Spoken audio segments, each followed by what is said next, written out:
कुछ तैयारियां हैं? अब देखिए, एक दो दिन में जब आचार संहिता लग जाए तो इस ढंग की स्थिति दिख रही है।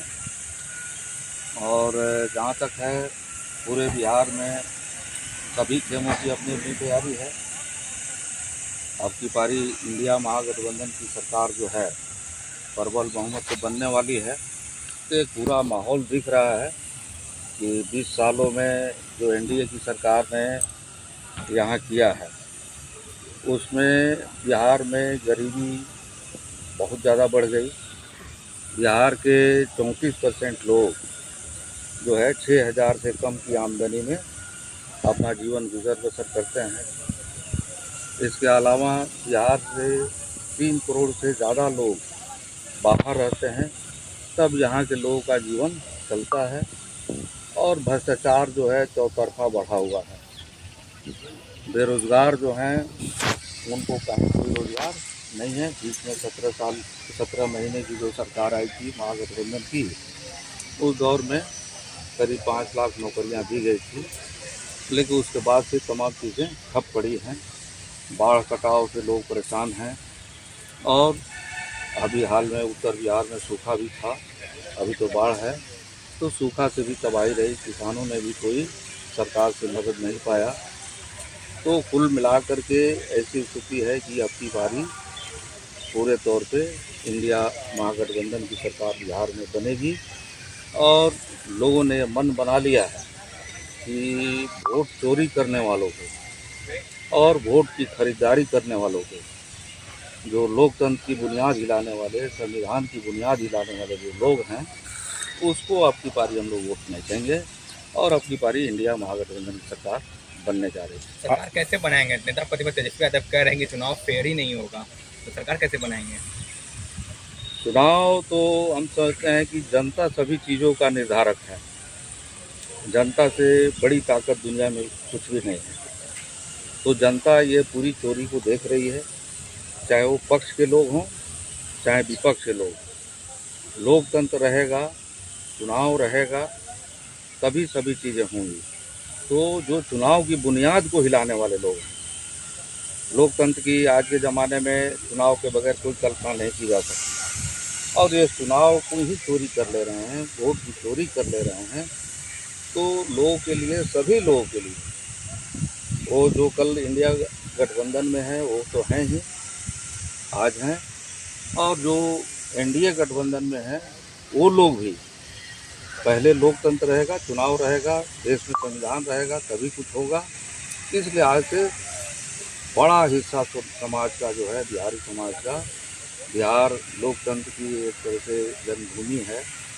तो ये बड़ा हिस्सा जो है लोकतंत्र को बचाने के लिए, संविधान को बचाने के लिए, चुनाव की प्रणाली को बचाने के लिए वोट चोरी वाली जो सरकार है उसको हटाएंगे, वोट खरीदारी वाली सरकार को हटाएंगे। एसआईआर का मामला क्या चुनाव में हावी रहेगा कि दब जाएगा? भाई, तो एसआईआर का ही मामला तो मूल है। ये अभी बिहार से 69 लाख वोटरों का नाम काटा गया है। तो ये 69 लाख जो वोटर हैं, उसमें से 22 लाख तो कहा जा रहा है कि मृत हैं, लेकिन बाकी जो वोटर हैं वो प्रवासी मजदूर हैं, जिनका कहीं कोई दिल्ली में, हरियाणा में, पंजाब में कोई अस्थायी मकान नहीं है, कोई वहाँ उनके वोटर लिस्ट में नाम नहीं है, उनका भी नाम काट दिया गया है। तो वो बाकी जो 22 लाख के बाद जो बाकी लोग हैं, उसमें से अधिकांश वही लोग हैं। एक समय में जब यहाँ पूरे तौर पे जमींदारों का एक तरह से दबाव रहता था, सामाजिक जुल्म था, गरीबों को वोट देने का अधिकार नहीं था। भाकपा माले जो है 1989 में एक सीट आरा से जीती थी संसदीय। और उस दौर में हम लोगों ने देखा कि वोट डालने के लिए हर बूथ पर जब गरीब जाते थे तो उनको मार पीट के भगा दिया जाता था। तो हमारी पार्टी भाकपा माले लोकतंत्र के लिए, लोगों के वोट के अधिकार को लेकर के लड़ते रही है। और लोग ये भावना थी कि हम जिस सरकार को चुन रहे हैं उसको हम वोट दें। तो ये एक बड़ा मुद्दा है। और ये सरकार जो है गरीबों का वोट काट करके तो चाह रही है कि हम अपनी पुनः सरकार बना लें। तो ये साजिश सभी लोग देख रहे हैं। चाहे वो गरीब हों और चाहे अमीर भी, जो भी लोकतंत्र पसंद लोग हैं, जो समझते हैं कि ये अन्याय है और ये गलत है, संविधान के खिलाफ है, ये पूरे लोकतंत्र की बुनियाद को हिला देने वाला है, तो ऐसे सभी लोग अब की पारी मिलजुल के वोट करेंगे और इंडिया गठबंधन की सरकार निश्चित तौर पे प्रबल बहुमत से बनेगी। बिहार में सड़क पुल पुलिया काफ़ी चर्चा में रहा, लेकिन आज पथ निर्माण मंत्री जो है नितिन नवीन है, प्रेस वार्ता करते हैं और रिपोर्ट कार्ड जारी करते हैं, कैसे देखते हैं इसको? अब आपने पिछले साल ही देखा कि 1 महीने के अंदर 37 पुल जो है ढह गए, तो ये जो है उनके निर्माण का, विकास कार्यों में लूट का पूरा एक उदाहरण है। और सभी जगहों पर आप देख रहे हैं कि सड़कें एक तरफ से बनती है और एक तरफ से ख़त्म हो जाती हैं।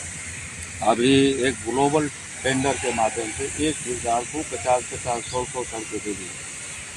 अब वो सड़कें तो ले लिए हैं लेकिन वो बना नहीं पा रहे हैं और जनता को ज़रूरत है सड़क की, तो उनके विकास का पैटर्न तो यही है कि ज़्यादा से ज़्यादा लूट हो, ज़्यादा से ज़्यादा कमीशन चोरी हो और चाहे पुल ढहे, लोग मरें, है ना, लोगों को सड़कें उपलब्ध नहीं हो।